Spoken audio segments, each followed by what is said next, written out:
From New York City, we bring you a new Dr. Christian drama called Suggestions for Divorce, starring Jean Hersholt as the popular Dr. Christian, and presented for your enjoyment by the Cheesebro Manufacturing Company, owners of the trademark Vaseline and producers of Vaseline Petroleum Jelly, Vaseline Hair Tonic, and other famous Vaseline specialties. Today we are proud to announce that Vaseline Hair Tonic has been chosen the official hair preparation at both of the Billy Rose Aquacades, at the New York World's Fair and the Golden Gate International Exposition. Yes, Vaseline Hair Tonic was selected above all other hair preparations. Let's hear what Billy Rose has said about how he made his choice. Here's how it happened. I left the matter right up to the boys in the show, and they picked Vaseline Hair Tonic.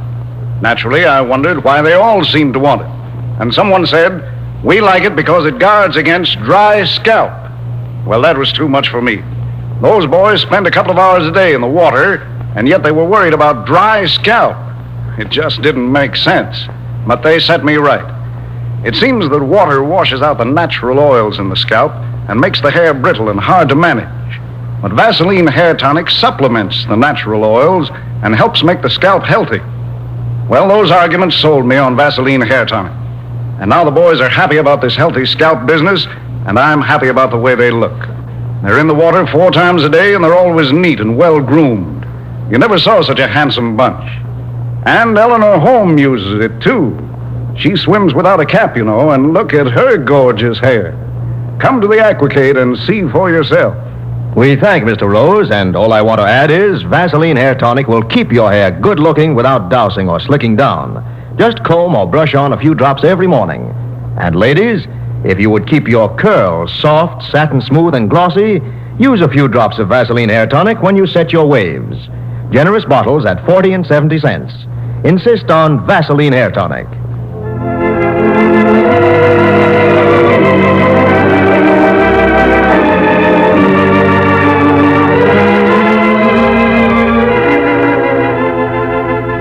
The cast of tonight's story, Suggestions for Divorce, includes beautiful and talented Helen Clare, star of last season's Broadway hit, Kiss the Boys Goodbye, featured in the role of Joan Lyman, a young married woman.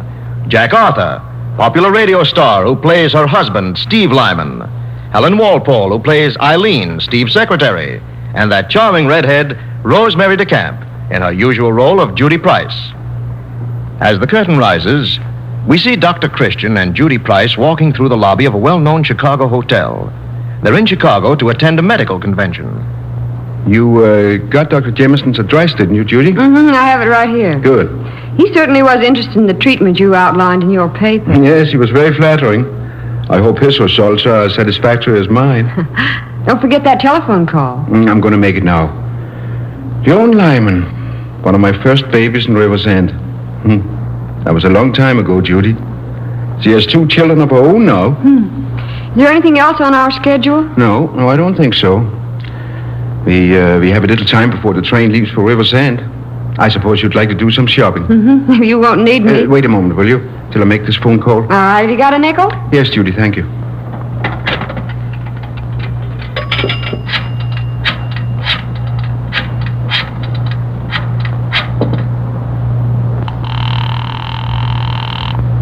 Hello? Hello, is that you, Joan? Yes? Who's this? It's Dr. Christian. Oh, Dr. Christian. I'm so glad to hear your voice. What are you doing in Chicago? I've been attending a meeting of the Medical Society. I thought I'd say hello before I went back. How's Steve? And the children? Why, they're fine. You don't sound very convincing. Dr. Christian, how long are you going to be here? Well, I plan to take the 2:15 train back and... I'm terribly anxious to see you. It's most important. Is something wrong? Yes, Oh, Dr. Christian, you're like the answer to my prayers. I just got to talk to someone who'll understand. Can't you take a later train? No, I'm not sure. Hold on a moment. Judy, is there a later train? Yes, there's one at 3:40. Good. Hello, Joan. Yes? There is a later train. Can I take you out to lunch? Oh, yes. Where shall we meet? Well, let's go to that little restaurant you and Steve took me to last year. What was the name of it now? Oh, you mean Alberti's. Well, I guess that's all right. Oh, is there someplace else? No, Alberti's will do. Can you make it by 12:15? Yes, I'll be there. That's fine. Goodbye, Joan. Goodbye. Your plans changed? Yes, Judy.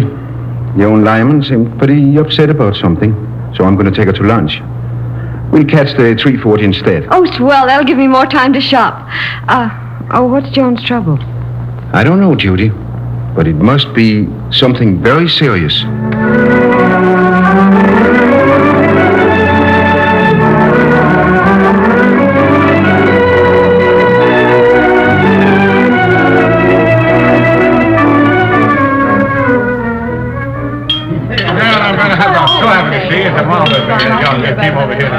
Well, Joan, it's good to see you again. Oh, I'm so glad to see you, Dr. Christian. I've been so worried and... Oh, now, Joan, don't I even get a smile after all these years? I'm sorry, Dr. Christian. How's everyone in River's End? Oh, just as healthy as I can keep them. Shall we sit at this table? Oh, yes. Thank you. Now, tell me, Joan, what's this trouble that's got you so upset? Well, it's Steve and I. Not marital difficulties, I hope? Yes, that's it. Steve asked me for a divorce last night. Why, I can't believe it.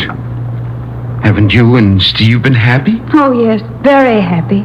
But now Easy, Joan. Tears won't help. Now, what is this about Steve and a divorce? It can't be another woman. It is, though. He's fallen in love with his secretary. Secretary? Oh, I can't understand that. Steve isn't the type of man who would flirt with his secretary. When did this start, Joan? Oh, about 2 months ago, I went downtown shopping and dropped in at Steve's office to go to lunch with him. A very pretty new girl was typing in the outside office.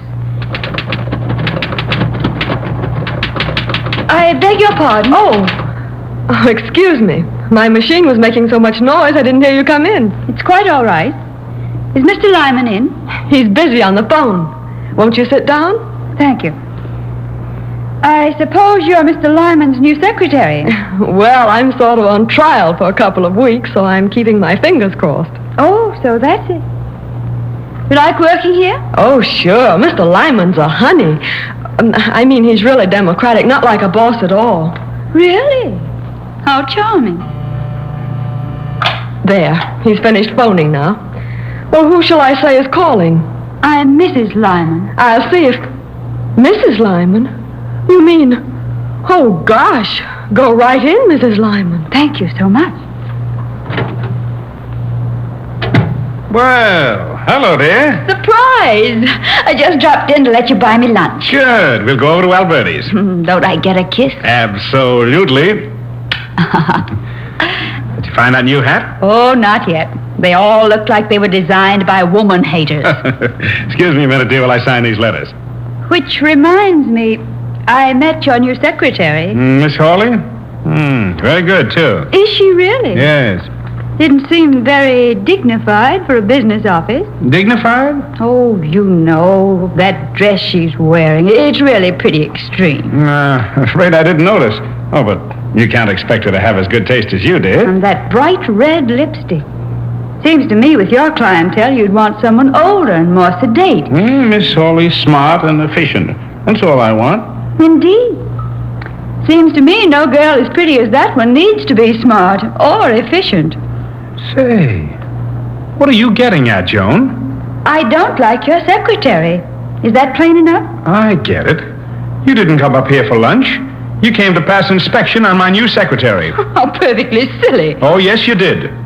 Good Lord, Joan, we've been married for 8 years. We've got 2 kids we're both crazy about. There's no reason for you to act like this. Well, you know I love you. I still don't like your secretary. Oh, for Pete's sake, listen, Joan, I've got a good secretary and I'm going to keep her. Very well. I suppose a secretary is more important than a wife. Well, especially when she's younger and more attractive. I've never even noticed what she looks like. And I suppose you never noticed that she's in love with you. In love with... Oh, don't be childish, Joan. I'm not. A woman knows those things. Oh, I can read her like a book. Oh, it's the same old story. I'll never have any peace now until I fire the poor girl. She can get another job. I think you should give her a good reference, of course. That's very thoughtful of you, dear. If you're going to be sarcastic, our luncheon won't be very pleasant. Well, let's skip lunch. I've lost my appetite. Now, I suppose you'll be cross for a week. I'm not cross, but I'm sorry for Miss Hawley. Well, perhaps you'd rather take her to lunch. At least we wouldn't fight. Then why don't you take her? I think I will. How do you like that?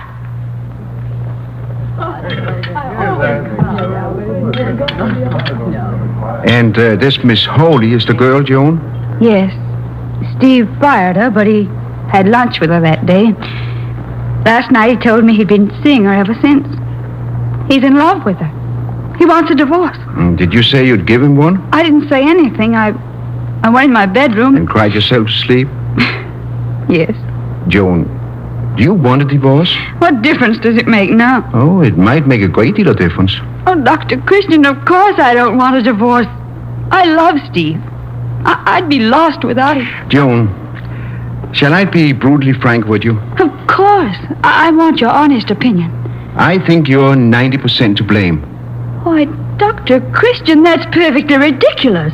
How can you say such a thing? Steve's the one who's caused all the trouble. I haven't stepped out on him. He's stepped out on me. He's humiliated me. No, Joan, you humiliated him. You put him in an embarrassing position when you asked him to get rid of Miss Hawley. Any other wife would have done exactly the same thing. Listen, Joan, no marriage can be successful without mutual faith in each other. You've been a jealous, suspicious wife, Joan. And I don't blame Steve for being fed up with it. But my suspicions were justified. No, Joan. Steve's affair with his stenographer is on your head. You started it. You practically forced him to take her out to lunch. You dared him. Oh. Dr. Christian, I guess you're right. Well, what am I going to do? You're clever and you're intelligent. I think you could make Steve fall in love with you all over again. But how can I ever make him forget the things I've said and done? Perhaps by recalling the girl you fell in love with 8 years ago? But how do I begin? Well, first you'll have to lose that tragic martyr luck that you have now. You can smile, can't you? I can if you really think there's a chance of getting Steve back. Dr. Christian, look. What's the matter? They just came in, Steve and Miss Hawley. Where?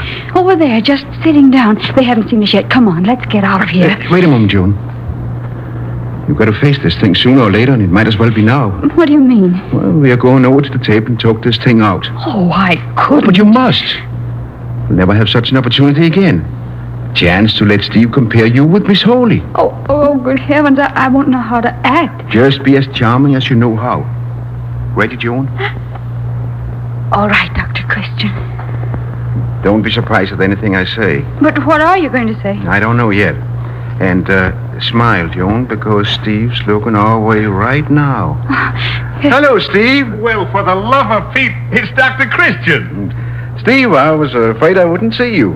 Oh, say, you're looking fine. So are you, Doctor. Hello, Joan. Hello, Steve. Hello, Miss Hawley. How do you do? Oh, Dr. Christian, may I present Miss Hawley? So glad to meet you. How do you do, Miss Hawley? Won't you sit down for a moment? Oh, thanks, Steve. We'd love to. Well, Miss Hawley, I can see that Joan didn't exaggerate about you. You're just as lovely as she said you were. Well, thank you. Oh, I've always said that Steve has good taste. Dr. Christian, did Joan tell you? About a divorce? Yes, and I think it's a good thing. Oh, you do, eh? Well, 8 years is a long time to be unhappily married. Well, we weren't exactly unhappy. Anyway, I'm glad to see you tackled a thing sensible. I suppose you settled all the details? Well, no, not exactly. Well, then it's time you did. Those things have to be triced out, you know. The grounds, the alimony. Naturally. Why don't you do it now? The three of you. So as to be sure everything is settled to Miss Hawley's satisfaction, too. Oh, I don't mind. Splendid. If it isn't too much of a bore for you, Miss Hawley. Oh, not at all. I think it's a swell idea. Good. Now, where shall we begin? Well, the first thing you got to decide is the grounds Joan will use for divorce. Well, I'm pretty foggy on the subject. Does anybody know what the grounds are? Well, there's cruelty and desertion. They sound rather unpleasant, don't they? Yes, cruelty's the easiest. You could tell the judge that I beat you. Oh, no, Steve. Do you think I'd lie about you? Oh, but I wouldn't mind. No, I refuse to slander you, darling. Please don't mind the darlings, Miss Hawley. They're just force of habit. That's perfectly all right. May I make a suggestion? How about desertion? Desertion sounds all right to me. What do you think, Miss Hawley? Oh, fine. No, nothing doing. Well, what's the matter with desertion, Stevie? Plenty. A deserter is a fellow who leaves his wife in a lurch with 6 kids and no milk in the house. No. I'm not going to be pegged for a rat like that. Well, you only fall short of it by 4 children and 2 quarts of milk. No. Wife desertion is out. Well, I guess that leaves nothing but the correspondent. I hope you don't mind a little scandal, dear. No, that's out. Definitely out. See, this thing is getting complicated. Divorces are always a little difficult. I don't see what's so difficult. There's always Reno. Reno? Why, of course. How smart of you, Miss Hawley. I knew we'd solve it if we put our heads together. You can fly there and be divorced in 6 weeks. Good. Well, now, wait a minute. Why do you have to be in such a rush? By the way, Steve, what about your plans about the children? Well, I thought Joan would take Margaret and let me keep Jimmy. Oh, Steve. Oh, I know how you feel, Joan, but I'm fond of them, too. A youngster like Jimmy needs a father's influence. How about it, Dr. Christian? Yes, that's true, Steve. But in cases like this... It's not easy to give up my firstborn. You understand that, don't you, Miss Hawley? Of course. Stevie, I don't think you should ask that. But, Eileen, a boy belongs to his dad. Maybe so, but would you have time for him? You'd never see him except at dinner or breakfast. I'd be the one who'd have to look after him. Well, of course, if you don't like Now, children... who said I didn't? Only, I thought we might have some of our own. But suppose we don't? You will. Why fool yourself? Just the same, Eileen, if you only knew Jimmy, you... I suppose he's darling, but after all, Steve, he's not like having a child of my own. You're perfectly right, Miss Hawley. It makes all the difference in the world. No, all right. You better take both the children, Joan. That's very generous of you, Steve. But in that case, I'll need more alimony. Naturally. Just what sort of alimony did you have in mind, Mrs. Lyman? Oh, I don't want to be unreasonable. I'll move into a smaller apartment, and I can get along without a maid. No, I don't think you should try, Joan.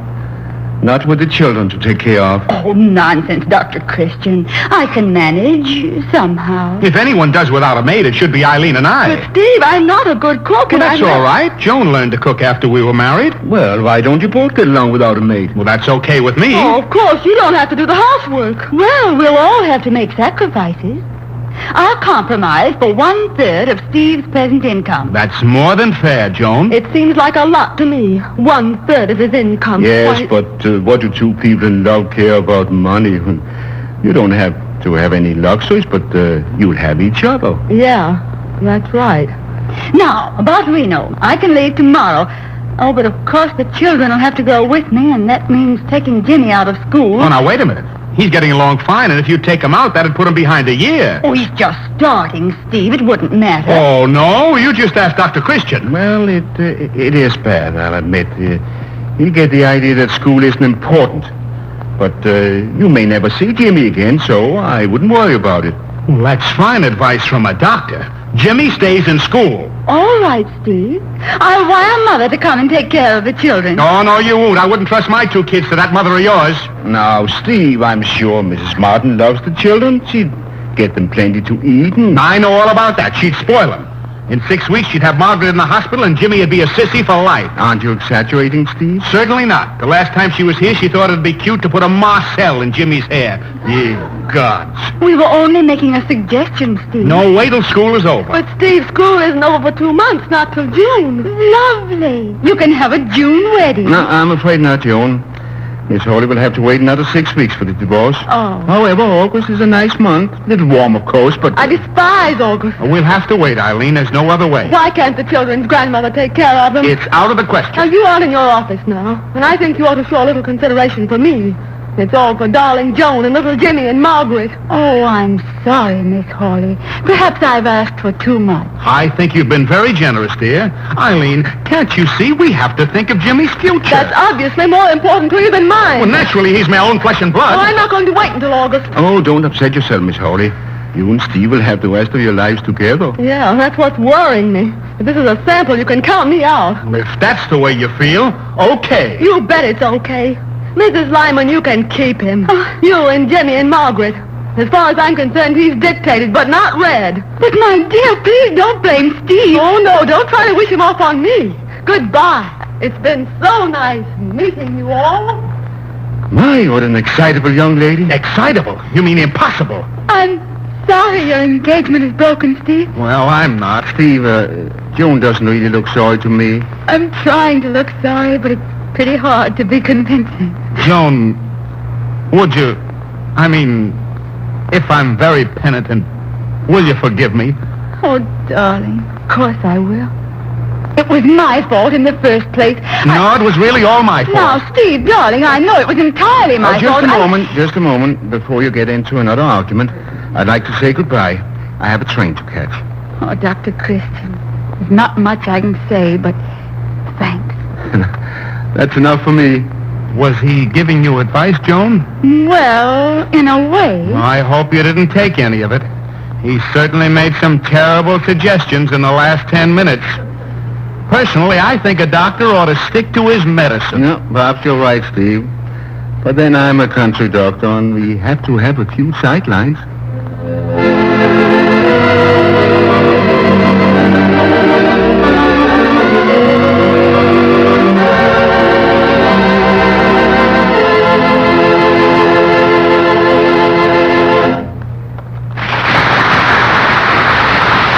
Down comes the curtain on our Dr. Christian drama for this evening. But Jean Hersholt, our star, wants to tell you something about next week's story before we sign off. Now, I have a message for one man only. That man is you. What I have to say is very personal and very important. I'm going to talk about your dry scalp condition. You haven't dry scalp? How do you know you haven't? If your hair is dry, brittle, and hard to manage, or if it's flaked with dandruff, then, sir, you do have dry scalp. So act now. Begin using Vaseline Hair Tonic. You see, Vaseline Hair Tonic is different. It contains nothing that will dry the scalp. Absolutely nothing. Instead, it actually supplements the natural scalp oils, helps combat dryness. Can you say that much for any ordinary hair tonic? I think not. Now, here's what to do. Each morning, comb or brush on a few drops of Vaseline Hair Tonic. And before each shampoo, give yourself a thoroughgoing Vaseline Hair Tonic massage. It will give you lustrous, healthy-looking hair without dousing or slicking down. It'll help you look your best. You owe it to yourself to try Vaseline Hair Tonic. Take your choice of generous bottles at 40 and 70 cents. But be sure you get Vaseline Hair Tonic. Now here is Mr. Hersholt. Jean Hersholt, famous Hollywood actor and star of these Dr. Christian stories on radio and screen.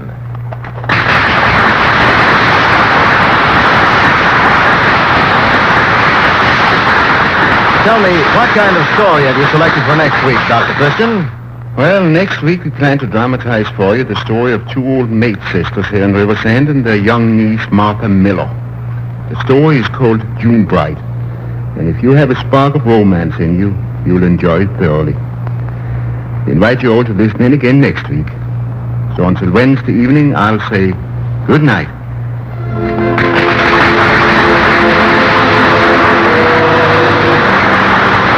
Go and see Dr. Christian, played by Jean Hersholt, in the current RKO picture called The Courageous Dr. Christian, now appearing in theaters throughout the country.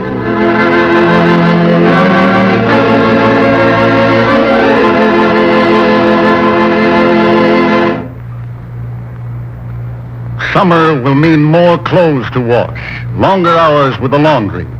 If washing makes your hands rough, sore, and dried out, apply Vaseline Jelly. Vaseline Jelly will soothe and ease the discomfort, heal cracked and chapped hands. Ask for Vaseline Jelly, only 10 cents a generous jar. This is the Columbia Broadcasting System.